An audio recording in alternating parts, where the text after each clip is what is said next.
مزیداتر به پرسه گوتو بیش بکن لگل رهبری گشتی خدمتگزاری یعنی که سکار شهیدان و زندانیان سیاسی لحرم کردستانی که سر بوزارت کاروبار شهیدان رئیسدار احمد مام رسول لگل مال استودیو کاک احمد خیرات سپاس با آماده بونا و نها گوهرتن تینا کرن کار تکرن با هموار کرنا مچن زندانیان سیاسی ده چه قناغ دایا زۆر سپاس سلااو ڕێز بۆ هەواڵان لێرە لە کەی 24 سلااو ڕێزمەیە بۆ سەرجەم زیندانە سیاسیەکان ئەوەی تایبەت بە دۆسی زیندانە سیاسەکان لە هەرێمی کوردستان بۆ گواستنەوەی ئێمە گۆڕانکارێکی زۆر لە سەر موچە و ماف و ئیمتیازاتی زیندانە سیاسەکان دروست دەبێت بە گواستنەوەی ئەم دۆسیەیە لەسەر یاسای ژمارە 11 بۆ سەر یاسای ژمارە شواری ساڵی 2006 دەستگای زیندانە سیاسەکانی حکوومەتی اتحادی گۆڕانکاریەکان لە ماوەی یاساکەدا ئەمە لە 10 ساڵ بۆ 25 ساڵ زۆرە و بۆ ئیمتیازاتەکانی تریژ بە بواری منحەی مانگانە ئەو منحەیە کە بۆ زیندانە سیاسی لە ئاستی حکوومەتی اتحادی بڕاوەتەوە وەکو جەنابتان باست کرد سێ بەرامبەرە کەمترین موچەی بۆ زیندانی سیاسی 1,200,000 دینارە بۆ ژیراوی سیاسی لە 400,000 دینار دەست پێ دەکات بۆ 800 و ئەوەی لە ساڵێک کەمترە ئەوەی تریشیان کە لە ساڵێک زیاترە ئەگەر ژیراوی سیاسی بێر 1,200,000 وەردەگرێ و بۆ ئافرەت یاخودژن تەعاملێکی تایبەتیان لەگەڵ کردووە ئەوانە لای ئێمە هەمان ئەوەی کە جەنابەت باست کردوانەی لە 6 مانگ کەمترن بۆ هەر مانگێک 500,000 بۆ یەک جارە ئەمە ئەگەر کەسێک دوو مانگیرا بێ 1 ملیۆن دینار وەردەگرێ و کۆتایی پێدێت ئەمە مەقتوعە بەڵام لە ئاستی حکوومەتی اتحادی وان نیە ئەمانە وا ڕێکخراوەکە بۆ ئافرەت موچەکانیان 800,000 دینار ئەوەی کە حکومی غیاب بووە حکومی غیابیش لەوێ ئەژمار دەکرێت ئەمەش بە هەمان شێوە 400,000 دیناری مانگانەیە کە لای ئێمەوانە تۆمار ناکرێت جیاوازیەکان لە ڕووی موچەوە زۆر جیاوازی هەیە ئەگەر بین باسی ئیمتیازاتەکانی تر بکەین بۆ گواستنەوەی لەسەر حکوومەتی هەرێمی کوردستان بۆ سەر دەستگای زیندانە سیاسیەکان بابەتی یەکەی نیشتەجێبوون جگەلەوەی کە زەوی نیشتەجێبوونیان پێدەدرێت من حەیەکشان پێدەدرێت بۆ دروستکردنی یەکەی نیشتەجێبوون ئەوە لە یاساکەیە داهاتوە 2006 بەڵێ لە یاساکەدا یاسای ساڵی 2000 یاسای ژمارە سواری ساڵی 2006 هەموار کراوەتەوە بە یاسای 35 ساڵی 2013 هەموار کراوەتەوە ئەوانەی عێراق سوودمەند بوونە لە زەوی وەرگرتنیش لە زەوی وەرگرتن و لە منحەی دروستکردنی یەکەی نیشتەجێبوونی سوودمەند بوون کە ڕێژەکەی 86 ملیۆن دینارە ڕێژەیەکی زۆر باشە و بابەتی تەندروستی جیاوازێکی زۆر هەیە ئێمە تەنها بۆ خودی زیندانی سیاسی لەناو هەرێم تەعاملی لەگەڵ دەکەین بەڵام لە حکوومەتی اتحادی بۆ خۆی و منداڵەکانیش و لە ناو هەرێم و لە دەرەوەی هەرێم ئەو خزمەتگوزاری تەندروستی پێشکەش دەکات جگەلەوەندنیش بابەتی خوێندن کورسی خوێندن لە ناو دەرەوەی وڵات بۆ زیندانی سیاسی یاخود مناڵەکانی دابین دەکرێت ئەمە ئیمتیازات ئەو ئیمتیازات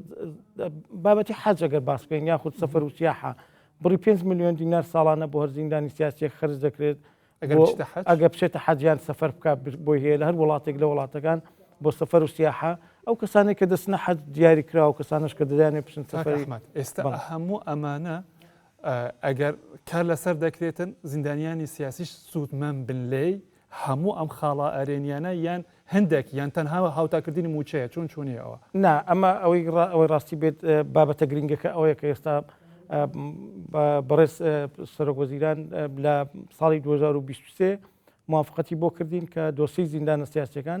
بگوازرێتەوە سەر دەستگای زیندانە سیاسەکانی حکوومەتی اتحادی نەکاوتە کاتێک کە دۆسیەی بە تەواوەتی مەلەفی زیندانی سیاسی دەگوازرێتەوە بگوازرێتەوە بەڵێ ئێمە سوودمەند دەبێت لە هەموو ئەو مافی ئیمتیازاتانەی کە دەستگای زیندانە سیاسەکانی حکوومەتی اتحادی پێشکەشی دەکات بە زیندانی سیاسی لە ئاستی هەموو عێراق بۆ زیندانە سیاسەکانی هەرێمی کوردستانیش هەمان ماف و ئیمتیازات شمولیان دەکات بۆیە ئێمە دوای ئەوەی کە ڕەزامەندی بەڕێزیان دەرچوورە وەکو ئەنجومەنی وەزیران نووسرا و کرا بۆ لە ڕێگەی نوێنەرایەتی حکوومەتی هەرێمی کوردستان بۆ سەرۆکوەزیرانی حکوومەتی اتحادی لای خۆشیەوە جەنابیان دایبەزاندووە بۆ ئەمانەی ئامە و لێشەوە بۆ دەستگای زیندانە سیاسەکانی لەوێ بەزیاترڕاوەسە هیچ بەربەست نین لە بەغدا زۆر جار بەربەست بە شتانە دروست بەتاکیت هەموو کاروبارەکانی وڵات بەربەستی بۆ دروست دەکرێوانی لە هەرێمی کوردستانەوە دەچن بەڵام ئێمە هەوڵەکانی خۆمان بەڕاستی بە هیمەتی دڵسۆزانی لە نوێنەرانی خۆمان لە حکوومەتی فیدرال هەوڵی جددیماندا بۆی بتوانین بەسەر هەموو ئەو بەربەستانەدا سەرکەوین کە بۆ دۆسی زیندانە سیاسەکان دەیهێنە پێشەوە. خۆشبەختانە دەستگای زیندانە سیاسەکانیش ئەوەی خۆیان دەربڕیوە دەڵێ پێویستی بە ڕێکەوتنی سیاسی هەیە لای خۆیان ینی هیچ بەربەستێکیان دروست نەکرد خۆشبەختانە کەوتۆتەوە ئێستا بابەتەکە کەوتۆتەوە نێوان بەڕێز سەرۆک وەزیرانی هەرێمی کوردستان و سەرۆکی ئەنجومەنی وەزیرانی حکوومەتی ئیتیحادی بۆ مەبەستا ئێمە هەفتەی ڕابردوو لە سەرۆکایەتی ئەنجومەنی وەزیرانی خۆمان لێرە لارێم لەگەڵ سەرۆکایەتی دیوانی ئەنجومەنی وەزیران و سکرتێری ئەنجومەنی وەزیران و سەرۆکی فەرمانگەی هەماهەنگی بە دوواداچوون و لەگەڵ جەنابی وەزیری شەهیدان کۆبوونەوەیەکمان کرد لە دیوانی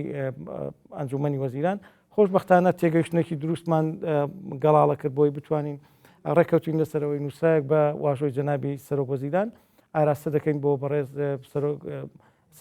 سەرۆکی ئەنجومەنی وەزیرانی حکوومەتی اتحادی ئەوان باز لە ڕێکەوتنی سیاسی دەکەن طبعا ڕێکەوتنی سیاسی لە ئاستی هەردوو جەنابی سەرۆک وەزیرانی هەرێمی کوردستان و بەڕێز سەرۆک وەزیرانی حکوومەتی اتحادی دەبێ بۆ مەبەستا مسۆدەیەکمان ئامادە کردووە ئێستا بوو بەغدا شان دەکلەوە بەڵێ زاوە باسیەوەش بۆ دەکەم ئەو مسۆدەیە ئامادەمان کردووە ئێستا لەم هەفتەیەدا دەکەوێتە بەردەستی جەنابی سەرۆک وەزیران کە جەنابیان واژۆی کرد ئێمە پێشوەختە پێش ئەوەی کە ئەم مسۆدەی ئامادە بکەین ئێمە ڕەزامەندی شاندکردنی وەفدی وەزارەتی کاروباری شەهیدان بە سەرۆکایەتی جەنابی وەزیر و ئێمە و بریکاری وەزارەت و بەڕێوەبەری گۆڕە بە کۆمەڵەکان دەچین بۆ بەغدا بۆ ئەم بابەتەش لە بەغدا سەرۆک وەزیرانی حکوومەتی اتحادی دەبینین کە نامەی جەنابی سەرۆک وەزیرانی هەرێمی کوردستانمان پێ دەبێت بۆ ڕەزامەندی دەربڕینە بۆ گواستنەوەی دۆسەی زیندانە سیاسەکانی هەرێمی کوردستان لە ئەگەری هەر گفتوگۆکان و بەرەو پێشچوونی بابەتەکان چونکە ئێمە ناوی تەواوی زیندانە سیاسەکانمان ئامادە کردووە لە چوارچێوەی ئەو نووسراوی کە جەنابی سەرۆک وەزیران واژۆی دەکات بۆ سەرۆک وەزیرانی ئەو ناوانە 25107 باسمان کرد ئەوانی کە لەجنە بینیویانە موچیان وەرگرتووە بەردەوامن هەموو سوودمان دەبن لە چوارچێوەی ئەو یاسایەدا هاوتاکردنەکە یان چوونە ناو لیستەکانی حکوومەتی عێراقدا یەک بگرێت ئێمە طبعا لیستەکەی خۆمان ئامادە کردووە 25807 زیندانی کراوە ژیراوی سیاسی لەلایەن لیژنەکانی پشتڕاستکردنەوە دۆسەکانیان پەسەند کراوە هەموو ڕێکارەکانیان تەواو پێتەمایە ئەوە لەوێش هەموو پەسەند دەکرێت یان دەنەوێت لیژنە و هێنان و بردنێکی دیکەش هەبێت ئەمە وەکو خۆمان وەکو هەرێمی کوردستان ئەمانە هەموو ڕێکارە قانونی و ئیدارەکانیان تەواو بووە بۆیە ئێمە لیستەکە بەنووسراو دەبین و بە تەواو دەبێت چونکە لای ئێمە بەڕێز ئەنجومەنی وەزیران وەزارەتی مالیەش لەسەر ئەو 200,000 و ئەوەندە ناوەی تریشمان 20500 توێش تریشکە تا ئێستا بەس کۆدیان هەبوو من حیمانگانیان بۆ نەبەسترا بۆ لە هەرێمی کوردستان جگە لەو 5216 ئەمە بەڕێز وەزارەتی مالیەش ڕەزامەندی بۆ دەربڕیون دارینەبوونی خۆی دەربڕیەوە کە ئەمانەش من حیمانگانیان بۆ بکرێ خۆشبەختانە ئێشتا نەکراوە ئەوەی کە ئێستا نەکراوە بەڵام بەڕێز ئەنجومەنی وەزیران ڕەزامەندی لەسەر داوە نووسراوی کردێتەوە بۆ وەزارەتی دارایی خۆمان کە نووسراوێک ئاراستە بکەن بۆ وەزارەتی دارایی و ئابووری حکوومەتی اتحادی کە تەخسیسی دارایی بۆ ئەم ڕێژە زیندانە سیاسیانەی کە تا ئێستا هیچیان وەرنەگرتووە بۆیان بکرێ بەڵام بەپێی قانونی ژمارە 11 خۆمان ئەم پێشنیارە ڕۆیشتووە ئەگەر ئەمانە هەرچوو شتێک دەکەینەوە 5216 پێشووترەوە ئەو ڕێژەیەش کە تا ئێستا من حیمانگانیان بۆ نەکراوە کۆمان کردوێتەوە یەک گرفتی بچووک لە دۆسی زیندانە سیاسەکاندا هەیە کە مطابقی قانونی دەستگای زیندانە سیاسەکانی حکوومەتی اتحادی نیە ئەویش لە چوارچێوەی یاساکەدا بوونی هەیە حکوومەتی عراق یاخود پەرلەمانی عراق هەر یاسایەک دەردەکە ڕەچاوی بابەتی ئەو نەتۆ یاخود ئەو یەکنەگرتنی ئەو سوونەی کردووە کاتی خۆی کە سەدام حوسێن لەسەر حکوم بووە ناهێڵێ ئەوەی سەردەمی ئەو سوودمان بن بۆیە ئێمە وەکو شۆڕشی کورد لە ساڵی 1960ەوە ئێمە شۆڕشی کورد بە ڕستمی دەستی بە شۆڕش کردو ئێمە لەگەڵ هەموو ڕژێمەیەک لە دوای ئێمە پێشی ئەو ساڵەش تێدا ئەو ساڵەشی تێدا چواتە ئەمە ئەوانە ساڵی 16ەوە ئەشماری دەکەن ئێمە کۆی ئەو ڕێژەیە کە کەوتۆتە ئەو ماوەیە کە ئەم ساڵانە 1920 کەسە ئەو 1920 زیندانی کراوە گیراوی سیاسیە ڕێژەکەشمان لێک داوەتەوە چەندە پڕی پارەکانیان ئەوەشمان بجیا کردوێتەوە و ئەگەر ئەوانش ئەگەر ئەوەی جەنابەت باست کرد لەسەر هەمواری یاساکە بەڕاستی ئێمە یاساکە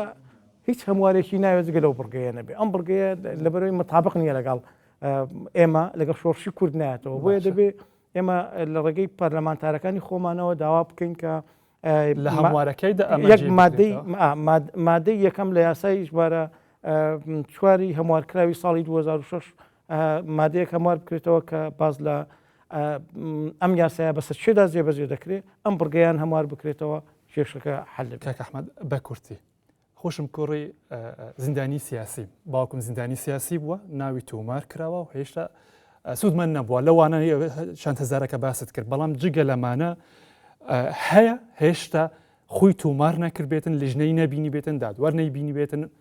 پەسەندی نەکردبێتن یان تاوا هەر ئەوەندەن کە ماون ئەوانیش من حوار بگرن و ئێمە باڵێ لە سوارچەوەی ئەو نووسراوەیدا کە کردومانە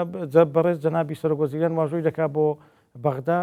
ئەو ڕێژەیەشمان دیاری کردووە کە نزیکە 7,000 زیندانی سیاسی ئەوانە نەکا لەلایەن لیژنەکانەوە تا ئێستا دۆسیەکانیان نەبینراوە بۆی پێویستیان بە مسادقە هەیە بۆی ئەوانیش بە مافەکانی خوارد گەلێک سپاس ڕێبەبەرێ کاروبارێک کە سوکارێن شەهیدان و زیندانیان سیاسی ڕێزدار ئەحمەد مامڕاسوور سپاس بۆ بازار.